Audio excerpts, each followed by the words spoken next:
the fact he was kind of an underachiever. He was a brilliant guy. But wait a second, Professor Horan. There were loads of Zodiac letters that were mailed in. We're going all the way up to 1978.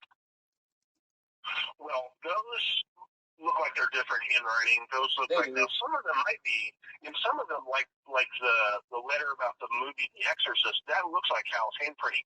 He wrote other letters to newspapers. He sometimes wrote letters to himself when he was the editor of this paper or that paper. And they're similar in tone to the Zodiac letters. Sometimes he signs them Hal Snook. Sometimes they're like, there's the Red Phantom letter or there's the Exorcist letter where it's not necessarily signed by him, but they looks like his handwriting and it's his style of letter to the editor. Okay, now, Professor Horan, I'm going to throw a challenge at you. This is a total interjection, just inserting it in here. What would be your response to somebody such as the profiler Sharon Hagen, who says that she believes the Zodiac Killer was one person because all of the activities took place on either weekends or holidays, usually in the evening, unless it was on a weekend during the daytime, that you have somebody growing in confidence with each crime to the point where maybe even if you start with Sherry Joe Bates, then they wait 2 years. Then after Lake Herman Road, it's 7 months. After Blue Rock Springs, it's 2 months. After Lake Berryessa, 2 weeks. It's getting closer and closer together. And someone created a Zodiac persona. And then they thought, okay, I have this character, the Zodiac. This time, I'll wear a hood and clip on sunglasses and use the symbol. And you actually see someone growing in confidence who would have had stable employment, and that this is one person. And that after the Paul Stein murder, this man says, now wait a second, I almost got caught. I can't do this again. What would be your response to that?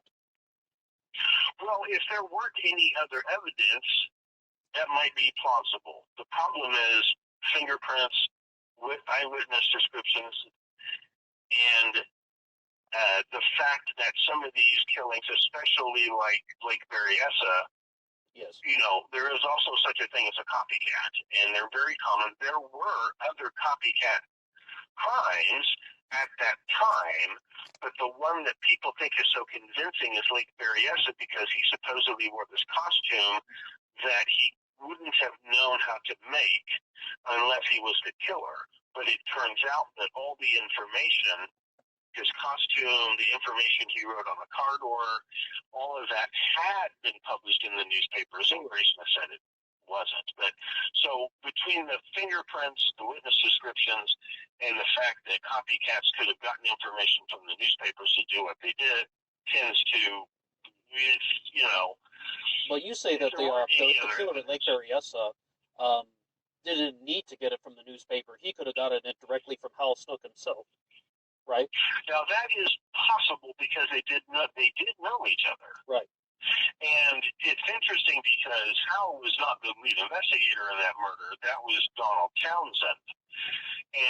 And then, of course, his partner in that is, I'll think of his name in just a second. Don Townsend and Hal Snook were hired at the same time. Don Townsend, now Napa has one of the worst records of small-town police departments of unsolved homicides in the country. They very rarely solve any of their murders, and that goes all the way back to the 1940s. But Don Townsend had solved every single one of his homicides except the Cecilia Ann Shepherd murder. And why not? Because of informants that they were trying to protect? Or maybe because of interference from Hal Snook, because this is not the only crime where Hal Snook, one of the things that makes Dennis Lana look guilty is he had a degree in criminal justice, and one of his teachers was a highly respected teacher and highly respected crime scene expert named Hal Snook. But Dennis had 8 years experience as an MP in Germany where some similar murders took place, by the way, around where he was stationed. Then he comes back, or not 8 years in the military. He had a lot of experience as a park ranger, which is a law enforcement job. When Dennis destroyed the crime scene before police arrived, and he knew better. And so what makes that so suspicious is there are these other suspicious murders. Doreen Heskett, this little girl who's murdered in 1963. There's the Lenny Kane's murder. All of these murders where House Snook is the one processing the physical evidence, you either get somebody being apparently framed for the murder, like Linda Kane's, or you have a so-called unsolved murder like Cecilia Shepard and Doreen Heskett, and there's Hal Snook, the guy, this highly respected crime scene expert. He's the one handling the evidence. Okay, then you're saying that Hal Snook is not a serial killer, but he's a serial crime scene destroyer or serial crime scene fabricator, where he's just messing with the evidence? It sure is a coincidence that he's the guy in these crimes. I don't even think we have a word for that. Someone who just, like, he's trolling the general public or something? Co-conspirator. Well, there's co-conspirator. That's one word for it. Okay. But I would say, though, Professor Horan, though, with your theory, we haven't really talked about the relationship between Hal Snook and Robert Graysmith yet. Would you like to talk about that? I would love to find out more information. I'm sure that Hal Snook knew Robert Graysmith when Robert Graysmith was a kid. Okay. But I haven't been able to prove that because I haven't been able to find a complete record. And it's going to be a while before we can obtain these records under the Freedom of Information Act. There's a period of time has to go by. All right, but the thing is, I would like to ask about that. Like, what's the age difference between Hal Snook and Robert Graysmith? Because you said he knew him when he was a kid.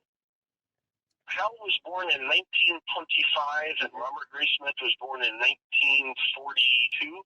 So 17 years. 17 years? 17 years.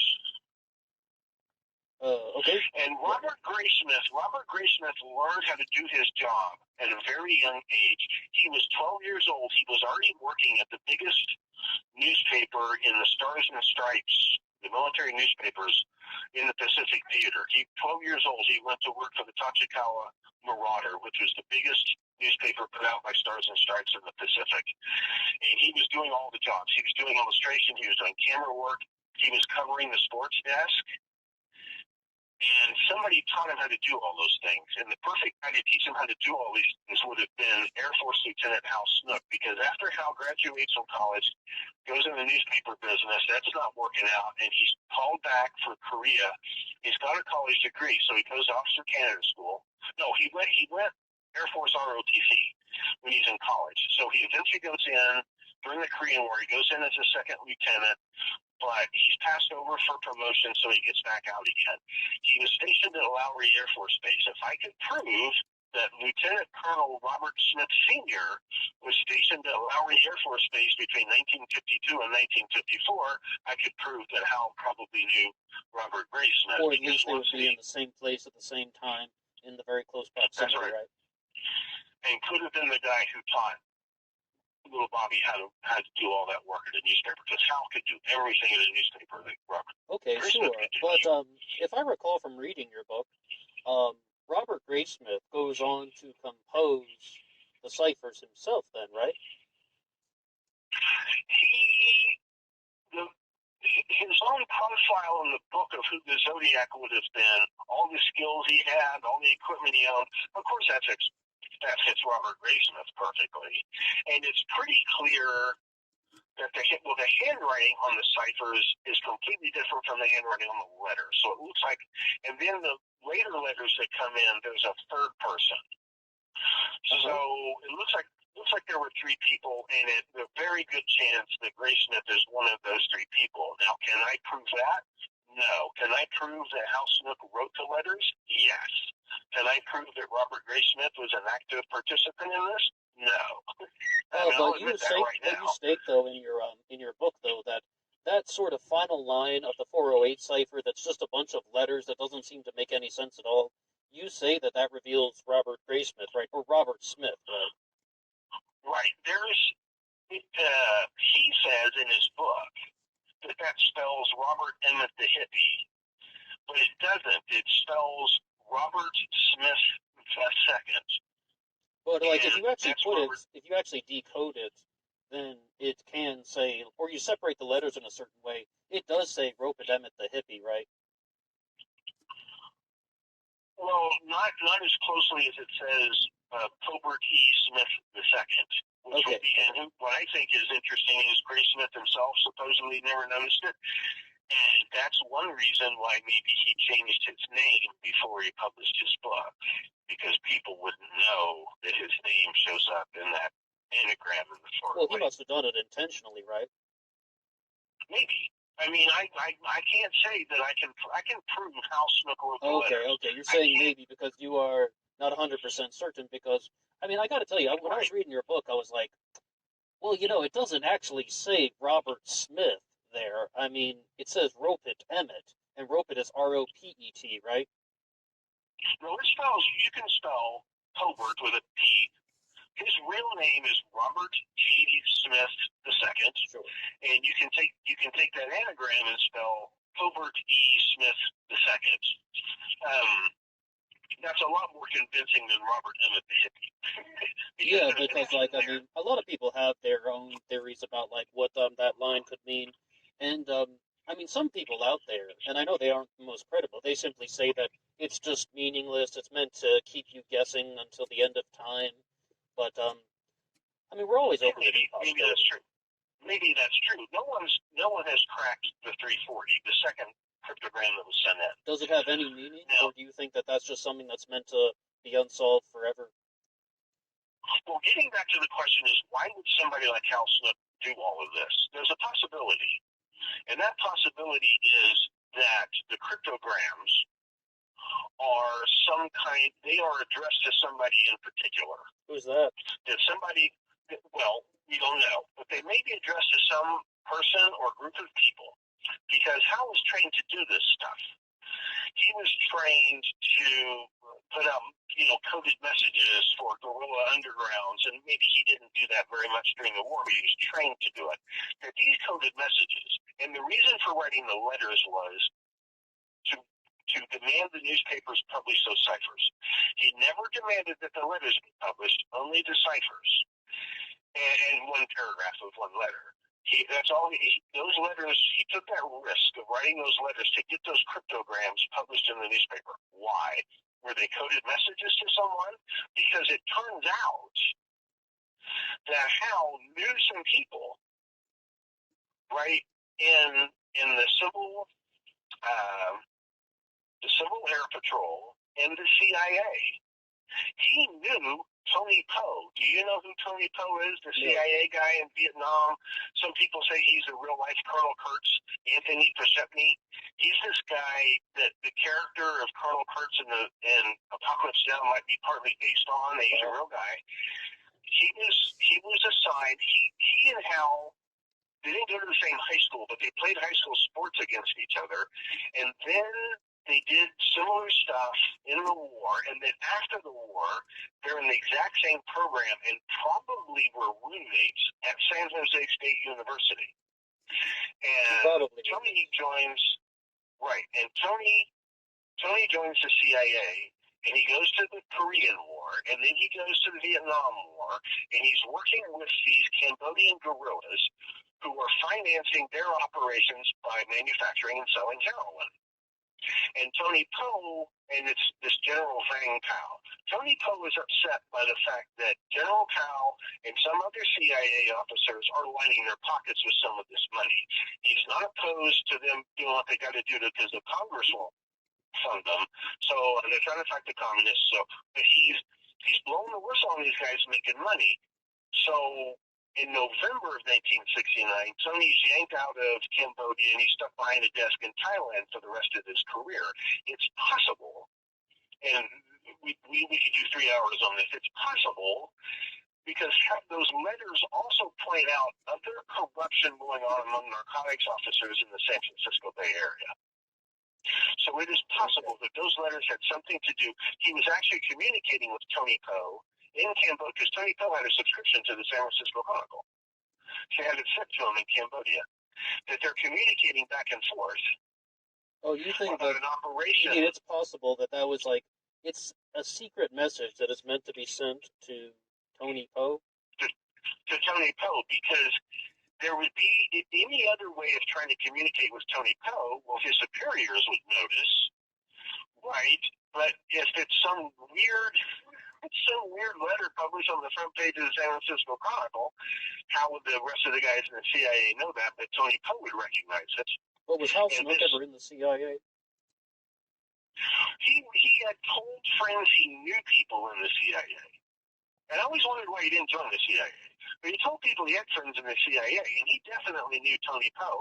And he knew a couple of other interesting characters that he had served with in the military.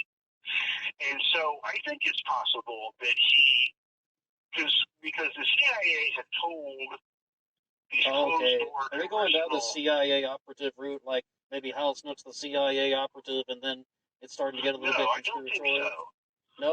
Okay. Well, this is the there are three hypotheses for why he wrote these letters and cryptograms. Okay. So I think it's possible that what Hal was trying to do, because he went around teaching other police departments forensic skills, and especially he was an expert in going to court and testifying as to which illegal meth lab made which batch of meth or heroin.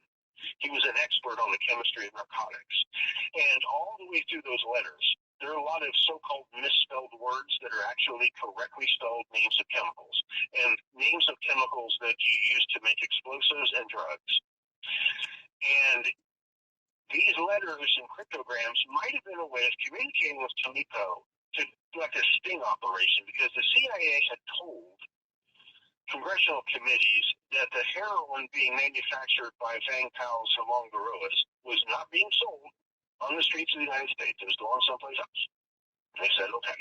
But now, wait a second, Professor Horan, to interject, I mean, if this hypothesis is true, why use anything to do with real murders? I mean, like, why not just compose the ciphers and letters and write them in to the police? Or is it, if he doesn't use real murders, will he not get the front page? I mean, couldn't he just find a way to do it? How do you guarantee that your coded message will be printed on the front page of the paper? I'm not 100% sure. Because you got a deadline, you can't take years to do this. I think what happened was there was a shipment of heroin coming to the United States, and I think Hal was part of a plan to prove that it was coming into the United States. And they weren't trying to tear down the CIA. They were just trying to clean out some skunks in the CIA. And the way to do this would be to prove that there was, because it would be very easy for Tony Poe to spike the shipment of heroin with a harmless chemical. It won't kill the junkies, but it's a chemical that is called serous oxalate. It has a lot of uses. And Tony Poe could put some serous oxalate in a batch of heroin. And then all these guys that Hal has trained all over the state and some other states, you could take a couple drops of hydrogen. You bust a junkie, you got a bag of heroin, you put a drop of hydrogen peroxide on it, and it turns purple if there's serous oxalate in there. And he could prove that this heroin being manufactured in Cambodia was ending up on the streets of America. And I think that's one possibility as to what those two messages were for. Because the map code has an awful lot to do, right? It points to locations these smugglers were out. So I think that's one possible reason why. Yeah, but how does Robert Graysmith get connected to that? I know he's connected to Hal Snook, but why does he become involved with this? I don't know. Okay. Unless Hal knew him when he was younger. It's possible that Graysmith simply caught on. He and Avery caught on. There's something fishy going on with his Zodiac letter business, and just wrote a book to cash in on it. I don't think that's true, but I can't publicly claim, I can prove Hal Snook wrote the letters. I cannot prove that Graysmith was part of this from the beginning. I think that's probably true, but, I'd never say anything or publish anything unless I can prove it in court. Now, there is a couple other hypotheses for why Hal might have written these letters. Yeah. So it might be a go signal and a stop signal, because there are all these coincidences between the Manson family activities and when these letters are mailed, and especially when the cryptograms are mailed. Go on. That it's a go signal and a stop signal. Mm-hmm. Because you have On July 29th, 1969, the Manson family murdered this guy who manufactures drugs for them named Gary Hinman. Sure. And he's murdered on July 29th, 1969. But the cops don't find the body for a couple of days. The cops don't find the body until July 31st. And that first Zodiac letter is mailed on July 31st. And what's funny about that is, he said, if you don't publish these cryptograms on your front page Friday, August the 1st, I'll go on a kill rampage. But it was too late. He'd mailed the letters too late. It sort of seems like the letters were supposed to be mailed on about July 29th. So you do believe that there was a Zodiac killer Manson family connection? Maybe. Okay, maybe, right. These are all hypotheses, right? Right. And then the 340 is mailed on a day, I have to double check this. It's the day Charles Manson is arrested or the day before. There are a lot of possible connections there. But what really is the value of connecting the Zodiac killer and the Manson family, or is it just simply because it ties into the drug trade and certain things needed to be protected? Well, now in the 408. The one cryptogram that's been deciphered to everyone's satisfaction, yes. He describes being a member of a cult. The victims I have killed will become my slaves in paradise. All that talk. Sure. That happens to be an actual cult in the islands of Mindanao in the Philippines. That's an actual cult. It's very specific, and a lot of the symbols in the cryptogram are from their alphabet. And coincidentally enough, as soon as the whole Zodiac thing fizzles out after 1971, a few months later, you get this string of murders called the Zebra murders. The real name for that is the Death Angels murders. And this is a group of radical black Muslims who have the exact same belief. The Christians, it's not about killing white people, it's about killing Christians to move up in their cult. The Christians I have killed will become my slaves in paradise. But were they inspired by the Zodiac killer letter, or? Well, you have Zodiac, and then you have the Zebra murders, and then you have the Symbionese Liberation Army.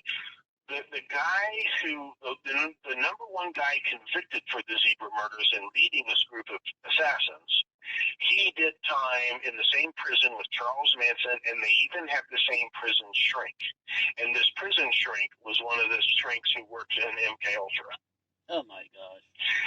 And you have the Zodiac letters, which are not only taking credit for murders, right? He's threatening. These are terrorist threats. He's sowing chaos and panic, right? I'm going to wipe out a school bus full of kids. He's talking about planting roadside bombs. Then you have Charles Manson, whose murders are probably, there's real motives for the murders, but he says, this is helter-skelter. We're going to start a race war that brings about the end of the world. That fizzles out. And then you have the Zebra murders. It's black-on-white violence trying to start this revolution, trying to start this race war. That fizzles out. So then you have the Symbionese Liberation Army. Those people, top-ranked members in the Symbionese Liberation Army, are from the same federal prison where they're elbow to elbow at the lunch table with Charles Manson and the guy from the Zebra murders. And that fizzles out, and then you get, what do you get in New York? You get the Son of Sam murders, which is, writing these crazy letters to the newspapers, and there's some kind of weird cult involved in doing all this stuff. So I think it's possible. That one of the main reasons for the Zodiac letters and cryptograms might have been a go signal and a stop signal. You wouldn't even have to know what the content of the message was if you could see this on the front page of the newspaper. Activating, because it seems like he's activating a sleeper cell of some kind, and that might have been not just a Manson family. But who's behind all of these different serial killer incidents? You say there's one force behind it all? There might be a cult. There might be one particular cult. We're doing on my podcast, the Stones Unturned podcast, we're looking into, we've just almost done our series on the Son of Sam murders and the cult that supposedly had a lot to do with those murders, and then we're going to get into Manson. We found a concrete link. This is absolute. If you've read my books, you know I don't publish anything unless it's real. We found a concrete link that does finally prove a link between the Manson family and the Son of Sam murders.